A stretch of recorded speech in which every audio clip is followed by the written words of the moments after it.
뭐 조선 관련해서는 이 국내 조선 3사가 일단 가장 대표적인 뭐 대표주지만 관련한 또 협력 업체들도 많고 협력 관련주 수혜주들도 또 꼽아 볼까요, 한번? 네, 그렇죠. 그러니까 일단 이런 겁니다. LNG라는 게 액화 천연가스 아니겠습니까? 예. 기본적으로 그 가스 형태로 천연가스나 이런 가스 형태로 그 채집된 그 에너지를 액체로 일단 만드는 거거든요. 그러니까 그 기체를 액체로 만들기 위해서는 네. 온도를 굉장히 낮춰야 되죠. 예. 그래서 액체 형태로 바꾸거든요. 이 LNG의 한 90%는 메탄가스로 구성되어 있습니다. 메탄가스의 비등점, 그러니까 끓는 점, 그러니까 액체로 만들어서 다시 기체로 되는 그 온도가 영하 162도라 그러거든요. 예. 그러니까 영하 162도 아래로 사실 온도를 계속 유지해줘야 다시 기체로 변하지 않고 액체를 계속 액체 상태로 유지한다라는 거죠.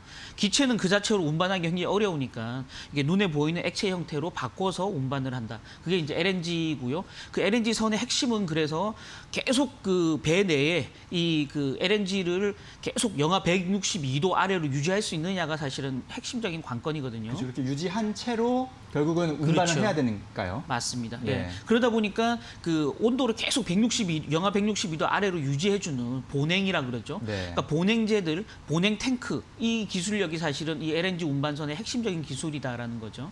따라서 이 이제 그 조선 3사, 우리나라 조선 3사의 본행제를 공급하는 업체들이 핵심적인 어떤 수혜를 볼 가능성이 굉장히 있다라는 거고요. 네. 국내에는 대표적인 본행제 업체 두 군데가 있습니다. 한국카본, 동성화인텍 이 두 회사가 있는데요.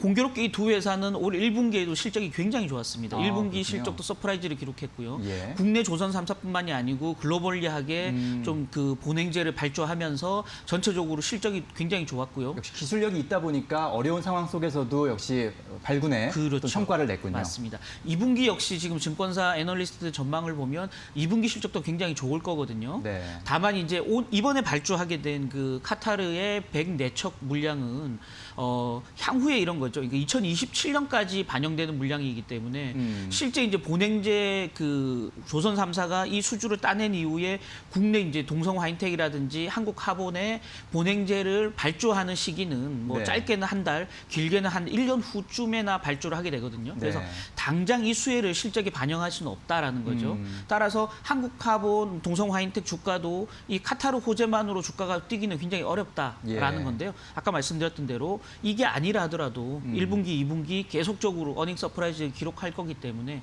향후 어떤 캐시카우까지 확보했다라는 측면에서 보면 이 두 종목의 주가가 앞으로 굉장히 강한 흐름 보일 가능성이 있다라는 거고요. 예. 특히 이제 또 LNG 이 선박에 들어가는 엔진을 제조하는 업체들 네. 또 우리 한국 그 대표 업체 같은 경우는 HSD 엔진 같은 회사가 지금 국내 조선 3사의 엔진을 납품하고 있거든요. 네. 그 외에도 뭐 상강 M&T 같은 경우는 선박용 블락을 지금 그 공급하고 있고요. 삼형 엠텍 같은 경우도 엔진 구조제를 지금 그 납품을 하고 있는 업체들.